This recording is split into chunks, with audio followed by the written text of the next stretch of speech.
Fernando Augusto Fernandes. Prazer imenso recebê-lo aqui, já falei, enfim, vou reiterar agora. Agora, como você já mergulhou nessa questão do foro, que o nome está errado, né? Privilegiado, o STF está tratando disso nesse momento e já tem uma atenção posta ali, porque, por incrível que pareça, os parlamentares, sobretudo os da direita, extrema-direita, eles não querem esse foro. Eles querem ir para, ao que me consta, para a primeira instância. Como é que você está vendo esse debate e essa tensão entre os poderes, com relação a esse tema? Veja, então, primeiro fazendo uma questão histórica, é preciso que os progressistas saiam das pautas, vamos dizer assim, moralistas. Exemplo, está na hora de nós voltarmos a discutir, por exemplo, a lei da ficha limpa. Não tem sentido nós permitirmos com que 3 ou 2 membros de um tribunal, menos 2 membros do tribunal, tornem inelegíveis uma pessoa, uma condenação em segunda instância. Veja que o Lula foi retirado da campanha, da última campanha, da penúltima, aliás, da que ele foi julgado inelegível, porque o Tribunal Regional Federal do Rio Grande do Sul havia o condenado. Se não tivesse essa jurisprudência, ele teria sido eleito. Mas qual é a outra armadilha que nós caímos? Né? Essa armadilha de que o foro por prerrogativa seria um privilégio, foro privilegiado, que isso geraria impunidade. Mas veja, se o Lula, em relação aos crimes que haviam acusado, que não cometeu, tivesse mantido o foro prerrogativa, o Moro nunca teria condição de prendê-lo. Nem o Bretas teria prendido o Temer. Portanto, o seguinte, é necessário que esse assunto seja revisto. E veja, quando o Supremo Tribunal Federal revogou esta súmula, que, repito, de uma jurisprudência de 147 anos, cuja súmula foi editada no julgamento do Vitor Nunes Leal, um dos ministros caçados pelo regime de 64. Ok? Quem era advogado do caso era Evandro Lins e Silva. Por que o Supremo, em 64, editou uma súmula dizendo que o foro prerrogativa permanecia mesmo depois da função? Para impedir os militares de perseguirem, por exemplo, o Juscelino Kubitschek, o Jango, perseguirem os deputados caçados. Então, em um país continental como o nosso, é fundamental, em uma experiência que nós vivemos, de um juiz de primeira instância, julgado suspeito pelo Supremo Tribunal Federal, perseguir um ex-presidente da República, entendermos que o foro prerrogativo é fundamental na estruturação da estabilidade democrática do país. Isso que nós temos que entender. E aí o seguinte, e também entendermos que o Bolsonaro tem que ser julgado pelo Supremo. Agora, quando revogaram a súmula, o Congresso Nacional editou um artigo no Código que garantia o foro de prerrogativa mesmo depois da função. E o Supremo julgou inconstitucional esse artigo. Agora eles querem o contrário. Eles querem revogar, eles querem mudar a Constituição da República para não serem submetidos ao Supremo Tribunal Federal. Mas então veja que essa questão do foro prerrogativa ele tem um ponto positivo e um ponto negativo. Qual? E nós temos que optar. Eu já sei minha opção. Qual? Vamos lá. O ponto negativo seria, bom, um processo contra alguém no Supremo Tribunal Federal pode demorar mais, ele é mais político, ele é mais complexo, e por isso diziam, mas isso gera impunidade. Mas gera estabilidade constitucional do cargo. mesmo depois. Porque depois o cara pode ser perseguido por um juiz de primeira instância. Do outro lado, você imagina se o Supremo Tribunal Federal declina a competência do processo do Bolsonaro? A pergunta é: primeiro será julgado por um juiz de primeira instância em Brasília, com um recurso só para o Supremo. As pessoas acham que esse processo tem todos os recursos. Não tem, porque é um crime político. Crime político, a Constituição Federal estabeleceu um processo próprio. Primeira instância da Justiça Federal e um recurso só para o Supremo. Mas a pergunta é: um juiz de primeira instância, ele tem a estabilidade política do cargo para julgar um ex-presidente da República como o Bolsonaro? Ou, na verdade, isso tende a dar em pizza? Você falou da pizza, eu lembrei de impeachment, que é quase a mesma coisa. Sonoramente. Então, veja, você teve um Sérgio Moro que perseguiu um ex-presidente da República. Então, veja que nós mostramos o perigo que é isso. Mas é o contrário. Em um processo que realmente um juiz que não queira perseguir, queira julgar de maneira correta, ele vai aguentar as pressões? Ou, na verdade, nós estamos mostrando que determinadas questões no país, só o Supremo Tribunal Federal teria condição de fazê-lo? Deixa eu só perguntar uma coisa muito singela para você. Quer dizer, então, que você é a favor que o foro permaneça mesmo depois do fim do cargo? Sim. Isso que o STF está querendo colocar agora. Isso era a jurisprudência do Supremo Tribunal Federal por 157 anos. E aí o que acontece? Não me lembro aqui, nesse momento, a data específica, mas vamos dizer, em 1992, isso foi revogado, essa súmula foi revogada e entenderam que não, que depois do cargo acabou a foro prerrogativa. Aí depois houve uma nova onda do Supremo com o Barroso, que fez uma nova coisa dizendo o seguinte: olha, mesmo que o deputado seja eleito novamente, os fatos do primeiro mandato vão para a primeira instância. Então, se criou uma distorção. Agora o Supremo Tribunal Federal está vendo o seguinte: essa revogação dessa jurisprudência que vinha instável por 147 anos e que a mudança foi pelo clamor popular, como disse o Brito, vamos dizer, mas aqui em outro assunto, de que gera impunidade, causou distorções terríveis. O Sérgio Moro não existiria contra o Lula se não fosse essa distorção. O Lula nunca teria sido preso. Então, eu entendo que nós não temos uma condição cultural de fazer com que um juiz de primeira instância julgue um ex-presidente da República por crimes ocorridos durante a presidência. Tanto é assim que o Bolsonaro adoraria que fosse assim, né? Exato. Que fosse assim. E por isso que o Congresso, grande parte do Congresso, está querendo que os seus processos são uma primeira instância. Eu sou contra. E entendo que o Supremo, da mesma maneira que o Supremo revisitou a questão da presunção de inocência, tem que revisitar esse tema. Fernando Fernandes, aqui no 11. Não estava com saudade de você, viu, Fernando? Que livro é esse que você falou, que eu não fiquei sabendo? O último livro que você publicou. Como é que é o nome do livro mesmo? Vamos lá. Primeira, saudade é recíproca. É nada. Você nem lembra de mim. Que nada. Bom, segundo o seguinte, então, eu falei do último editado, publicado, é o Geopolítica da Intervenção, a verdadeira história da Lava Jato. Isso aí eu já dei 200 mil entrevistas sobre isso. Entendeu? Nesse livro eu tenho um capítulo específico em que eu falo dessa prisão do Delcídio.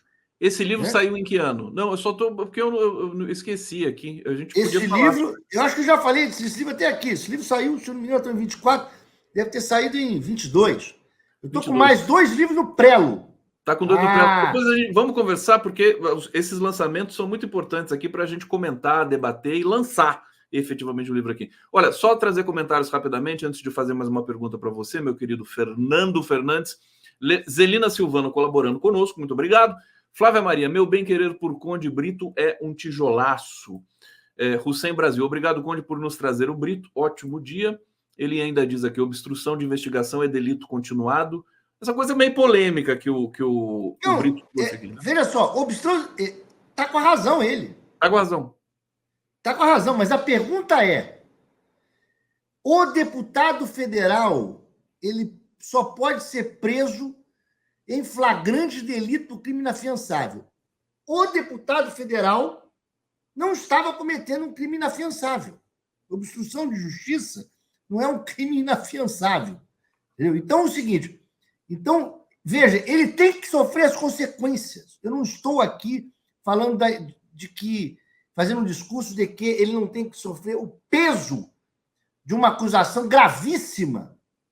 Certo? Eu estou dizendo que o irmão deveria permanecer preso e o Congresso Nacional deveria ter cassado o deputado. Perfeitamente. Era o que estava em vista que isso iria acontecer. Quer dizer, eles iam revogar a prisão e imediatamente depois caçar.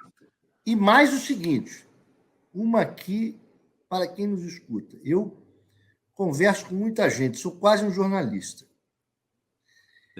E diria o seguinte, respeitando a fonte, que parte da ala bolsonarista estava com a tendência de votar pela manutenção da prisão dele, o deputado Brazão, porque ele votou pela manutenção da prisão do Daniel da Silveira. O Brazão? Olha então, só. Veja, olha como é que funciona a política. Não porque ele era acusado da morte da Daniele, mas porque ele tinha votado pela manutenção da prisão de outro deputado. Como funcionam as coisas. Então, quando eu digo que eu acho que o Congresso deveria ter derrubado a prisão e o cassado, eu não estou falando isso sob o ponto de vista de defender o Brazão. Claro. Aliás, eu fui um dos primeiros casos a dizer na imprensa que eu tinha escutado que havia um membro do Tribunal de Contas envolvido nessa questão. Não falei o nome de Brazão ou não Brazão, mas agora se vê o membro do Tribunal de Contas preso. E o membro do Tribunal de Contas não tem essa garantia do deputado. Mas o fato é que a prisão de mais um deputado desta forma vai nos causar outros riscos à democracia. Então, eu entendo que o Congresso deveria, corporativamente, caçá-lo. Muito bem. Alguém fez uma pergunta aí que você botou aí, rapidinho. Eu vou colocar na tela aqui o seguinte. O doutor Fernandes, se der zebra e o Moro não for cassado no TSE, ele será julgado direto no STF. Eu não sei se ele pergunta ou se ele afirma. Quanto tempo levaria para ser julgado e preso nesse caso? Rapidinho, Fernandes, porque eu tenho uma pergunta para você ainda. Vamos lá, é simples. Não. O que acontece? Veja, é complexo a questão. Se o Supremo Tribunal Federal mantiver, alterar a jurisprudência para dizer que fatos ocorridos antes de ser senador são julgados pelo Supremo no momento que ele entra no Senado, sim. Ele é julgado pelo Supremo sobre qualquer fato. Da mesma maneira, o Brazão. Olha só o problema. O crime, quando o crime da Marielle ocorreu, o Brazão não era deputado federal. Ele tem que ser julgado aonde? No Tribunal do Júri ou no Supremo Tribunal Federal? Nesse momento, é no Supremo Tribunal Federal. Porque, mesmo o fato ter ocorrido antes, atrai a competência do Supremo. Então, veja, esse assunto não é tão simples, né? Não é trivial, é uma discussão, né, profunda. Hussein Brasil diz, a Lava Jato é uma Orcrim que precisa de uma CPI urgente. Ele ainda diz, Lira deveria votar cassação antes da manutenção. Obrigado, Hussein Brasil. Olha só, daqui a pouco está chegando aqui o Marcelo Oliveira e o Álvaro Quintão, eles já estão aqui nos bastidores. A gente pode colocar que ele está pegando fogo. Uma celebração bonita aqui nessa transição. Agora, eu estou, assim, intrigado e quero que você fale para a gente. Você recentemente disse que condições para a prisão do Bolsonaro e do Malafaia já estão dadas. E do Bolsonaro, eu acho que a gente até já entende com certa facilidade. Agora, do Malafaia, isso, quer dizer, ele está provocando muito. Eu queria que você lembrasse um pouco a tua abordagem sobre essa questão, Fernando. Olha, o que eu disse, primeiro, é o seguinte. é preciso compreender, vou repetir, o que é a medida do ministro do Supremo Tribunal Federal que determinou o recolhimento do passaporte e, consequentemente, a impossibilidade do Bolsonaro viajar e de se comunicar com outros investigados, inclusive Malafaia.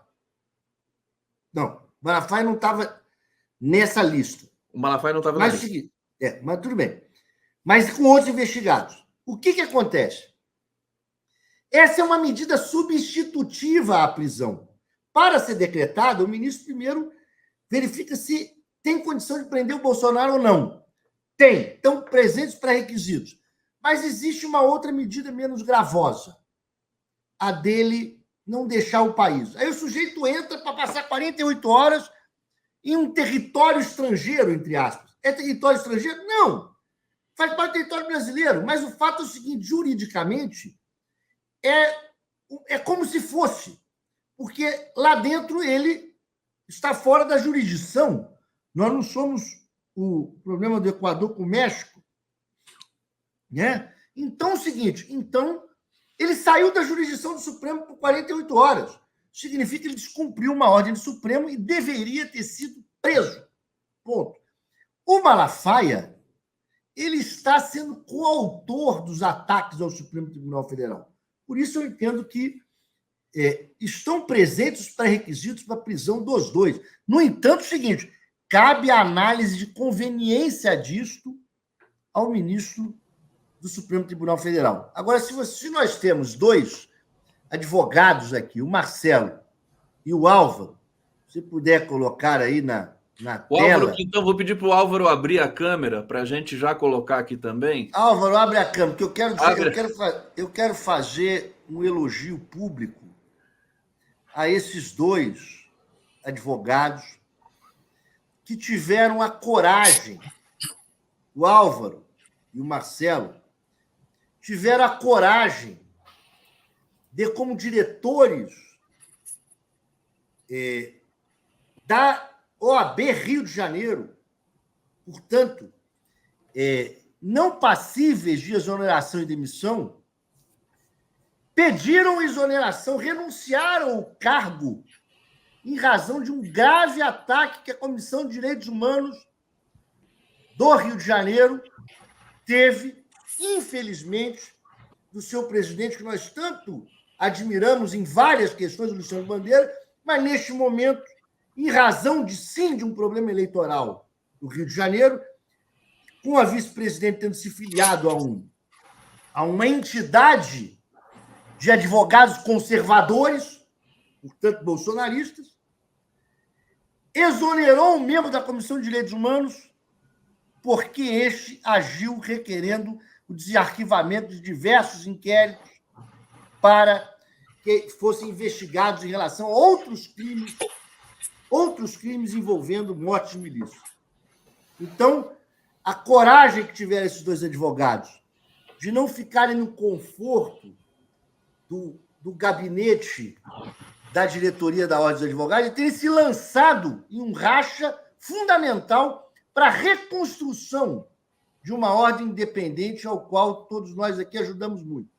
Está aqui o Fernando Fernandes fazendo aqui a introdução do nosso papo para receber justamente o Marcelo Oliveira. Satisfação recebê-los aqui. Álvaro Quintão.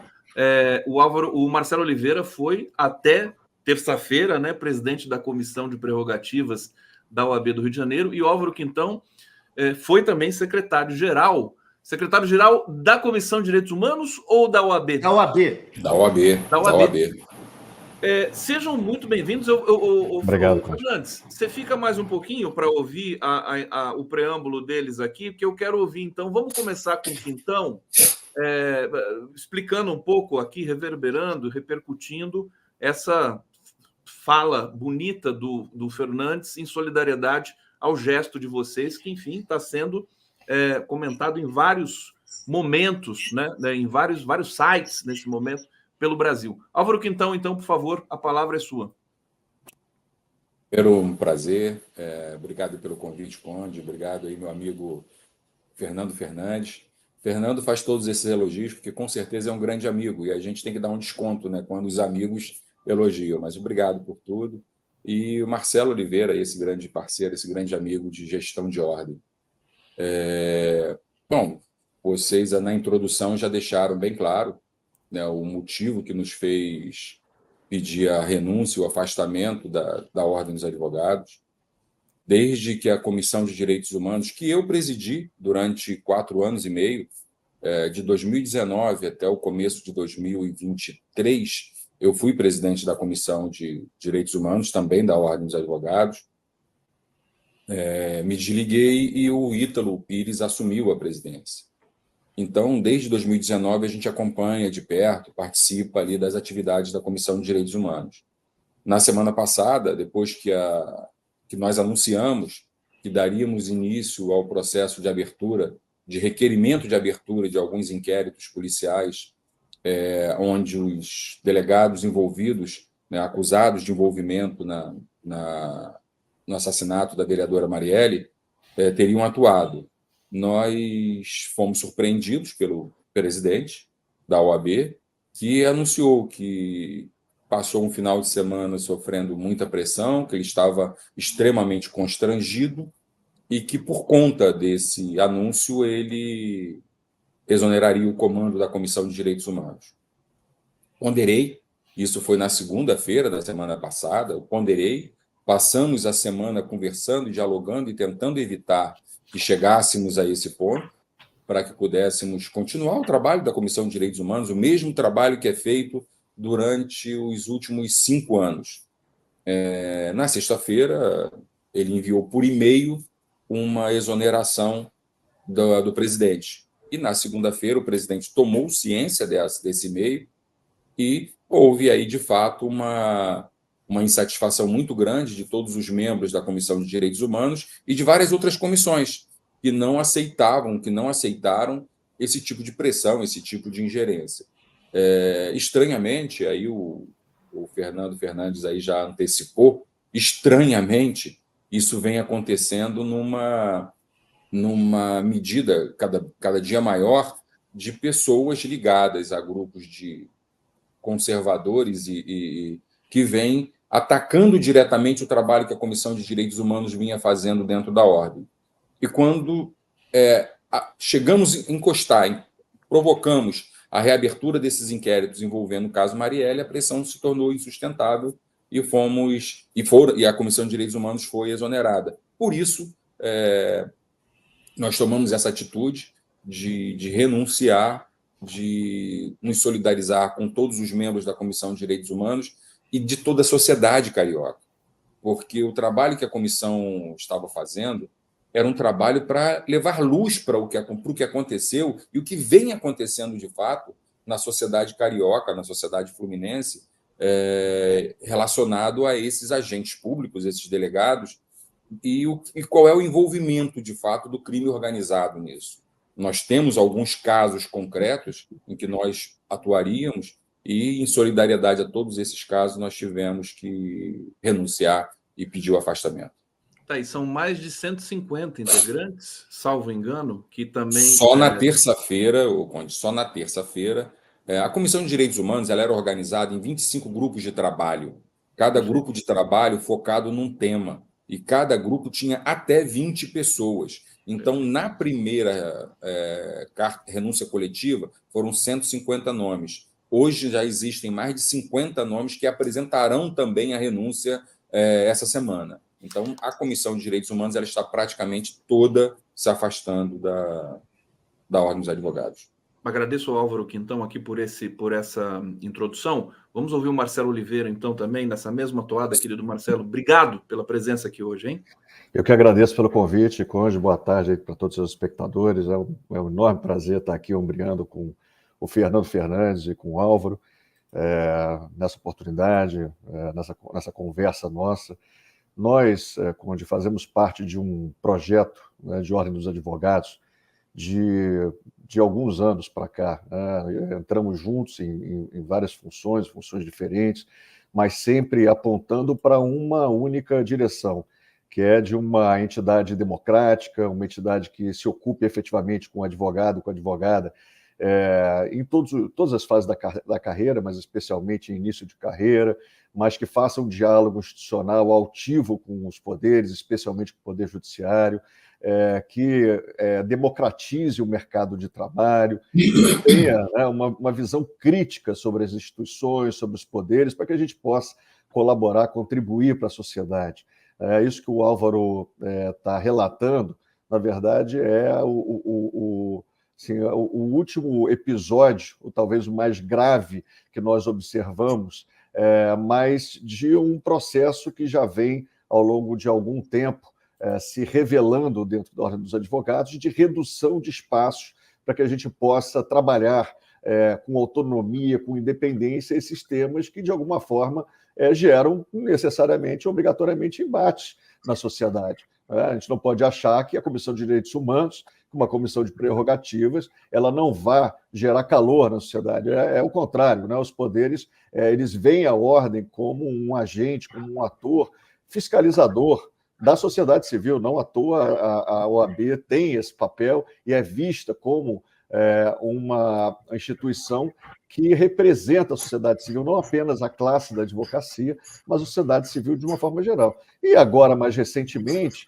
está se tornando escancarado um projeto de poder para a ordem. É disso que a gente está tratando. Existe um projeto de poder da ordem, ele foi desenhado de alguns anos para cá.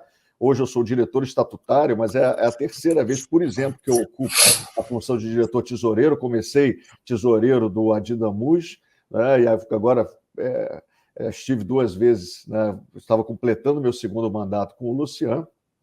Ele, né, quando ali entrou, assegurou para nós que manteria essas forças, né, de alguma forma preservadas, e esse nosso trabalho autônomo e independente. Eu acho que isso que é mais importante de se dizer, e infelizmente não é o que tem acontecido, e agora, então, o caldo entornou, porque se viu uma pressão muito forte em cima da Comissão de Direitos Humanos, logo depois de uma iniciativa absolutamente legítima, né, e que a própria sociedade, a população do Rio de Janeiro, né, espremida pela violência, pela milícia, né, por toda forma, né, de deterioração dos poderes, do poder público de uma forma geral, clama para que a OAB cumpra esse papel e diante desse cenário, né, se tem uma reprimenda, né?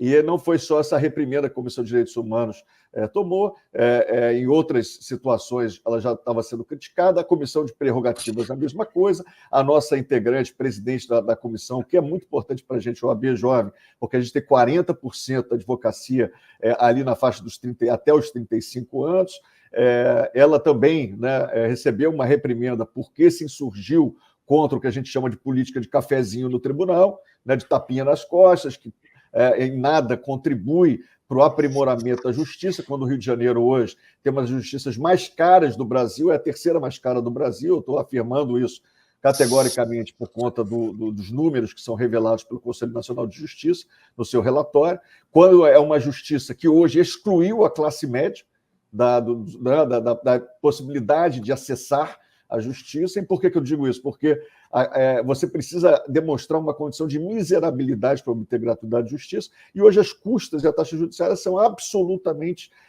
impagáveis.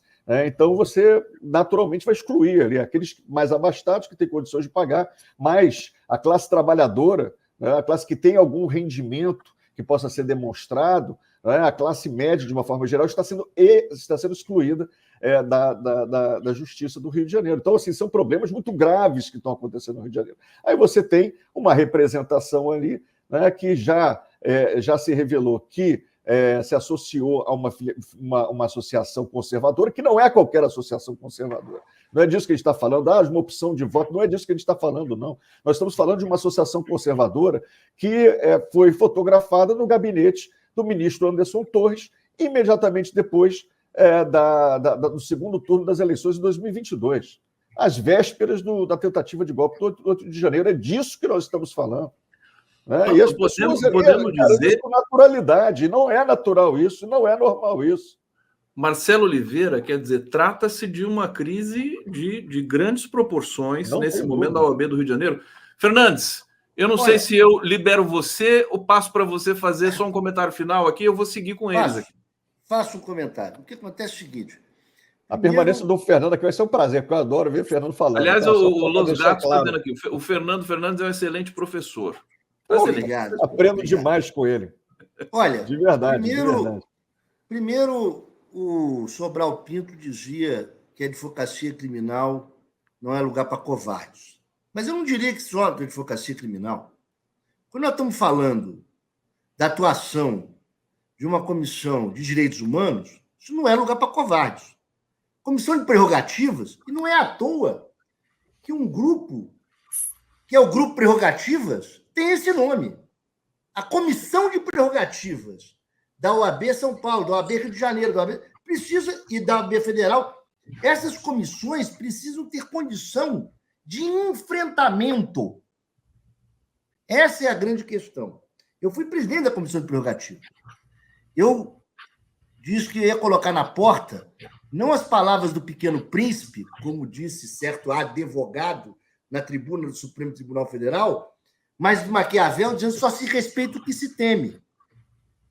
E o seguinte, e nesse ponto os advogados eles foram fundamentais na resistência democrática durante essa fase que nós tivemos, não só no regime militar, defesa de preso político, mas nessa fase que nós tivemos, impeachment, né? A fase que nós tivemos de persecução ao Lula, Lava Jato, tudo isso, a defesa da Constituição e da democracia foi feita fundamentalmente de grande parte por juristas.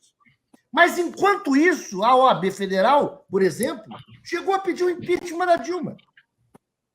Uma vergonha. Portanto, é o seguinte, nós vimos no Rio de Janeiro uma advogada fazendo uma palestra na ordem da Barra da Tijuca, por exemplo, falando uma frase que é o seguinte, de que direitos humanos é para humano direito. Como se nós pudéssemos classificar isso, que é a porta do fascismo. Então veio uma escalada desse tipo de ataques, uma subida de ataques a ponto da vice-presidente, lançada já antecipadamente como candidata a presidente pela sucessão, se filia a uma entidade conservadora, mas não são conservadores, é um nome bonito. Entidade de golpistas, como disse o Marcelo. Portanto, é o seguinte, a crise é uma crise de progressistas em relação ao rumo que está tomando a OAB do Rio de Janeiro, que é um Estado fundamental nessa resistência. Um Estado que, como São Paulo, que tivemos a eleição de bolsonaristas. Então, para a continuação de um cabo de força democrático, é fundamental uma ordem independente e progressista. Por isso, a gente valoriza mais ainda a atitude aqui do Álvaro Quintão, do Marcelo Oliveira, de todo o grupo ali que se insurgiu contra essas, enfim, violações, né, claras aí, sobretudo ao bom andamento de uma entidade como a OAB. Fernandes, não sei se eu te libero, você fica, você vai? Eu posso ficar mais um pouco para escutar a manifestação do Álvaro Marcelo. Então fica com a gente, né? Você poderia... Fica com a gente aqui, deixa eu só trazer comentários aqui antes da gente seguir. Olha, Lynn Brown colaborando conosco, muito obrigado. Paulo Paiva, justificam a soltura brasão pela lei, mas não pedem a soltura dos 210 mil presos sem condenação. Só com prisão provisória. Hipocrisia? Tá aqui. Obrigado, Paulo Paiva. Um debate importante que a gente tem que fazer também. Norma Serra, quem são as pessoas que estão pressionando a OAB Rio de Janeiro direitos humanos? O Edson Antunes reforça, né? Quem faz pressão? Se são parlamentares, como podem os eleitos pelo povo interferir nas leis e não respeitá-las? Está tudo fora da ordem. Rosângela da Silva Pereira, este escândalo, o cretino do Musk não divulga. Tá aqui. Maristela Zancam, é verdade que a justiça carioca não funciona sem um agradinho para o juiz? Vou passar para o Quintão justamente nessa linha. Quer dizer, quem que pressiona? Por quem o presidente da OAB supostamente está sendo pressionado? Ou como é que essa estrutura funciona nesse momento? Álvaro Quintão, por favor. Onde eu tenho dito isso e essa é uma pergunta que eu gostaria muito de ter uma resposta objetiva. Durante a semana passada, eu conversei com o presidente da Ordem várias vezes.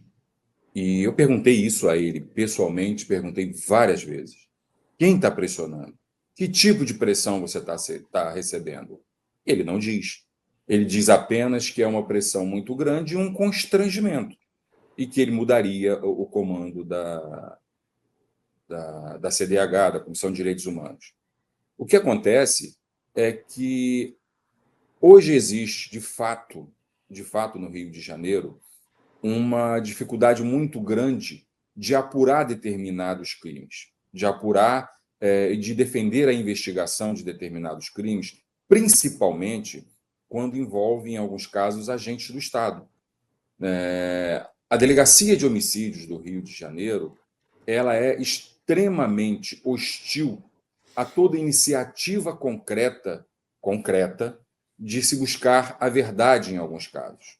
A Comissão de Direitos Humanos do Rio atuou nesses últimos 5 anos em vários casos de grande repercussão. Nós tivemos o caso da menina Ágata, nós tivemos o caso da Kathleen Romeu, nós tivemos o caso do Moise Kabaganve, que era o congolês que foi espancado na Barra. Em todos estes casos, que de alguma maneira poderiam envolver agentes do Estado, a dificuldade era muito grande.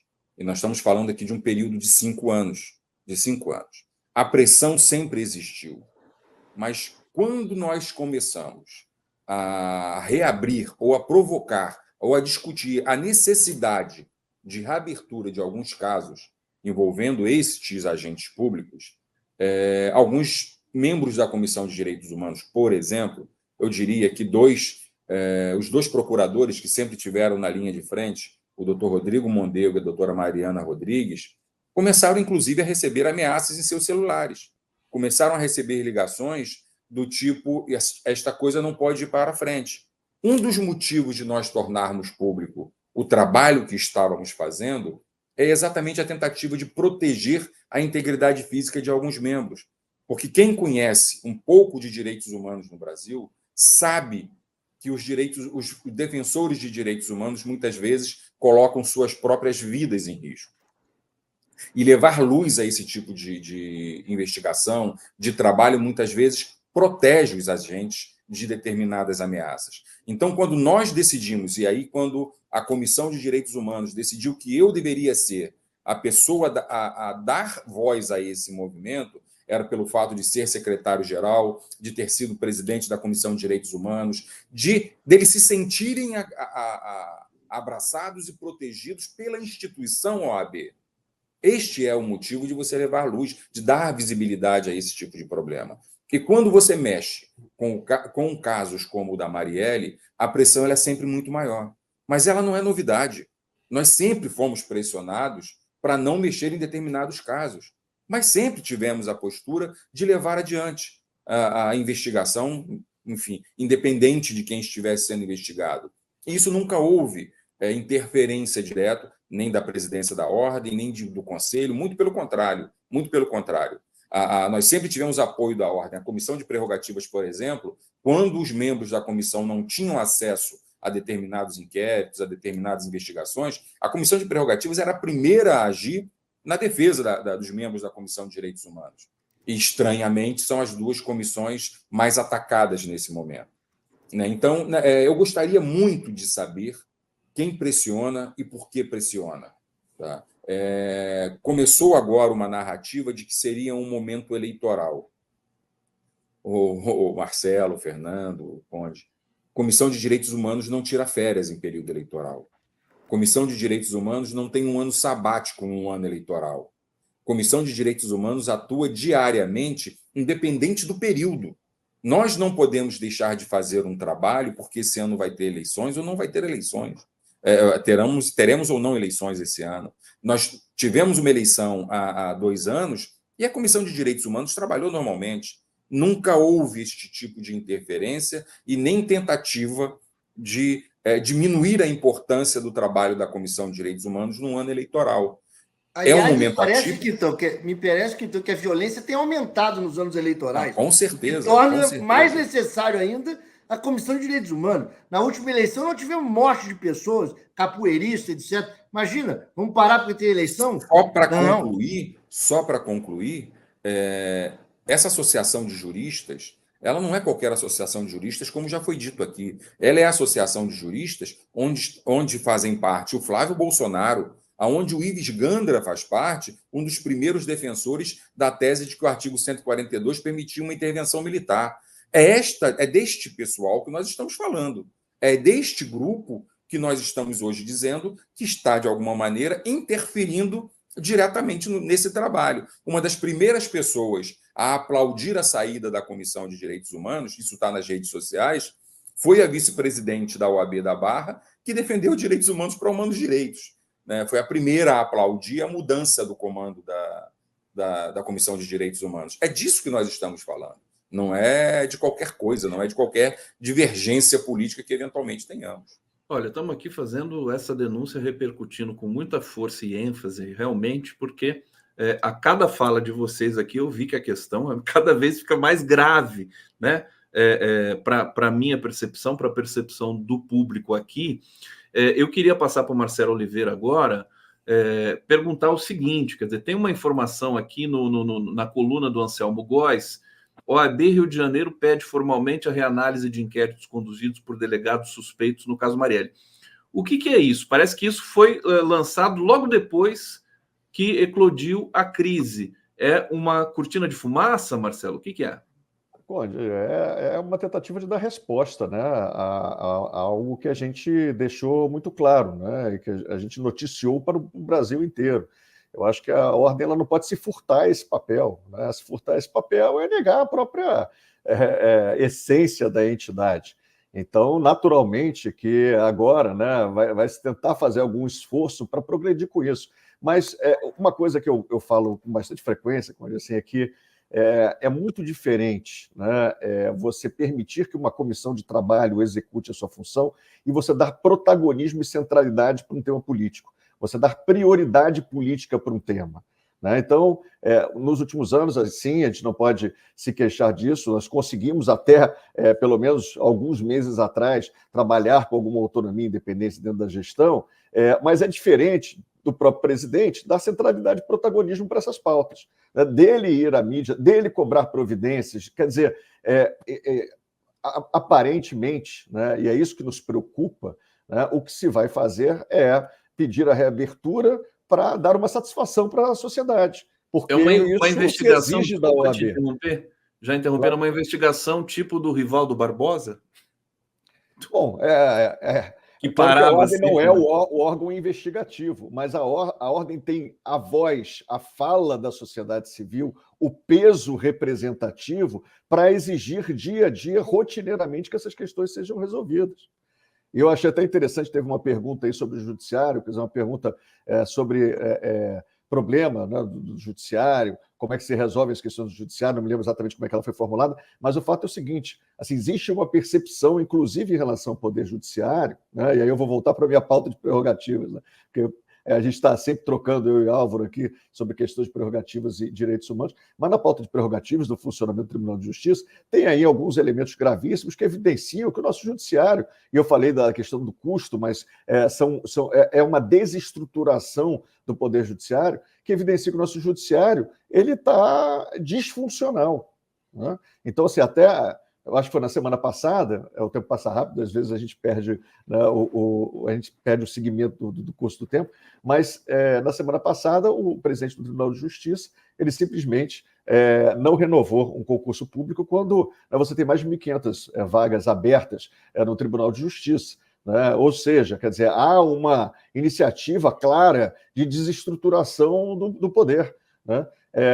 Então, assim, o Álvaro falava, eu estou lembrando aqui de trechos da fala dele, né, da importância de você dar publicidade para aqueles nossos colegas de profissão que fazem a defesa de direitos humanos. Isso se aplica a prerrogativas também, né? Porque muitas vezes são embates com autoridades públicas com muito poder, ou então contra o banditismo mesmo. Né? No caso da Comissão de Direitos Humanos, né? Muitas vezes você esbarra aí em grupos organizados criminosos. Então, assim, você ter a ordem para respaldar essas atividades é absolutamente fundamental, tanto na Comissão de Direitos Humanos quanto em prerrogativas. Então, quando a ordem começa a questionar, né, a colocar dúvidas sobre se ela estará amparando esses colegas passam a, inclusive, correr risco de vida. Então, é disso que a gente está falando. A gente está falando de realmente um tema muito sério, né? E de um papel que a Ordem dos Advogados precisa cumprir. E cumprir assim, com muito êxito, não cumprir para inglês ver, né? Olha, vamos aqui para o último bloco dessa. O Fernando Fernandes está aqui. Eu vou passar a palavra para vocês fazerem assim, considerações finais. Quando eu coloco na tela aqui o Adriano Diogo, meu querido, que é uma das referências em direitos humanos da história brasileira. Meu querido Adriano Diogo, seja bem-vindo aqui. Ex-deputado estadual, foi preso na ditadura, sempre tem aqui e luta diariamente pelas questões relativas a direitos humanos do Brasil. Adriano Diogo, seja bem-vindo. Fica aqui com a gente. Tudo bom com você? Tudo bem. Assisti o programa inteiro, maravilhoso. Continuem. Tá muito bom o debate aqui, né? Então vamos lá, considerações finais. Eu acho que assim, o papel da OAB nesse momento, com relação, inclusive, à questão, a investigação da Marielle e tudo mais, é absolutamente central. OAB Rio de Janeiro, né? Diga-se de passagem. E a minha pergunta é: qual é o próximo passo? O que está no horizonte de vocês? Né? Vou começar com o Fernandes, e daí passo para o Álvaro e o Marcelo encerra aqui. Vou pedir para vocês serem breves, por favor. Fernandes. Eu vou ser breve, como sempre. Você sabe que eu, como advogado, sou muito breve.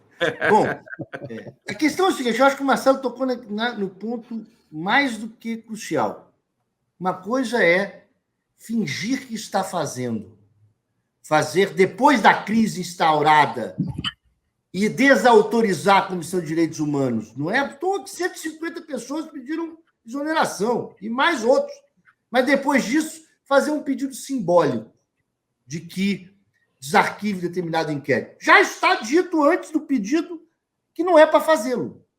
E é fundamental que nós tenhamos uma presidência da ordem que não só deixe fazer, mas que implemente a defesa do Estado democrático. E o que nós estamos vendo é que se acelerou antes da hora a questão da candidatura da vice-presidente do Rio de Janeiro ligada a grupos de extrema-direita.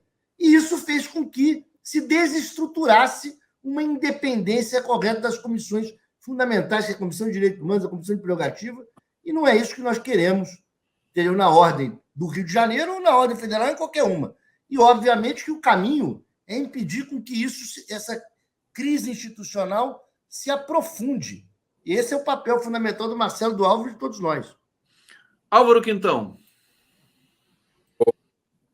Concluir, continuando aqui um pouquinho da fala do meu amigo Fernando Fernandes, e sobre esse ofício que a Ordem anunciou, que enviou para algumas autoridades. Eu não vi o ofício, vi apenas a matéria publicada pela Ordem. E na matéria eles deixam claro que estão pedindo que sejam informados todos os inquéritos que não foram concluídos ou que foram arquivados no período de 2017 até hoje, onde atuaram os delegados Giniton e o delegado Rivaldo Barbosa. O Conde, eu não sei se você tem noção do que é isso.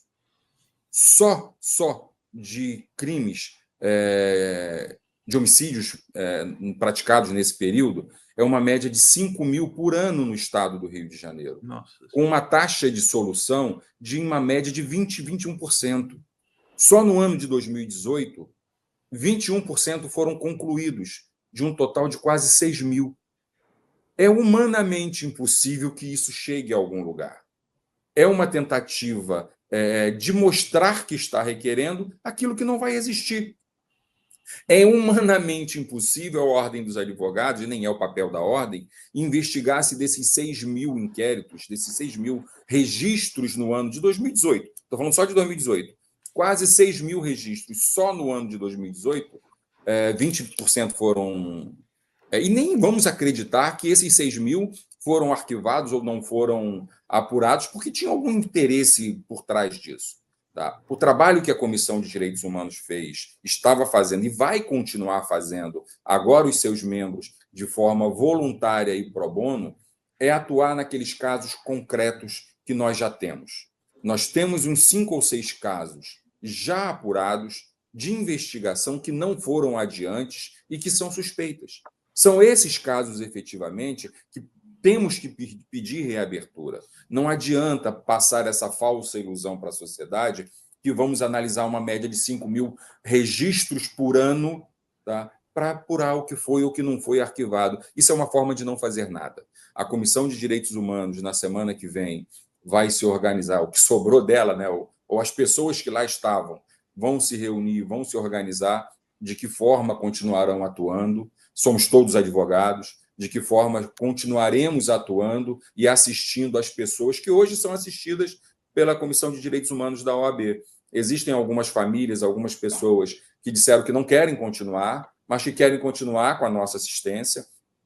Esses advogados estão se colocando à disposição para continuar atuando de forma de pro bono, sem nenhum tipo de cobrança. Nós vamos continuar o nosso trabalho, dentro ou fora da ordem, nós continuaremos defendendo os direitos humanos. Obrigado, Álvaro Quintão. Vamos ouvir o Marcelo Oliveira, então, para a gente encerrar esse bloco aqui. Conde, na mesma linha do Álvaro, a gente vai continuar trabalhando pelas prerrogativas dos advogados. Eu acho que tem algumas pautas que são permanentes, mas existem, sim, algumas ações possíveis que a gente pode adotar e a gente já está planejando formas de fazê-lo, né, acionando inclusive o Conselho Nacional de Justiça, para garantir que o advogado continue trabalhando. Eu acho que isso é absolutamente fundamental. E, para além disso, eu acho que após essa nossa renúncia da ordem, a gente tem, inclusive, mais liberdade, né, de fazer aqui um debate público amplo, né, sobre os objetivos da ordem, a que a ordem se presta, quem ela deve servir efetivamente, a advocacia, a população, né, e a que ela não deve servir. Isso é absolutamente fundamental. Marcar essas diferenças, né, sobre o papel da Ordem dos Advogados do Brasil, que é muito importante na nossa sociedade. Obrigado mais uma vez pela oportunidade.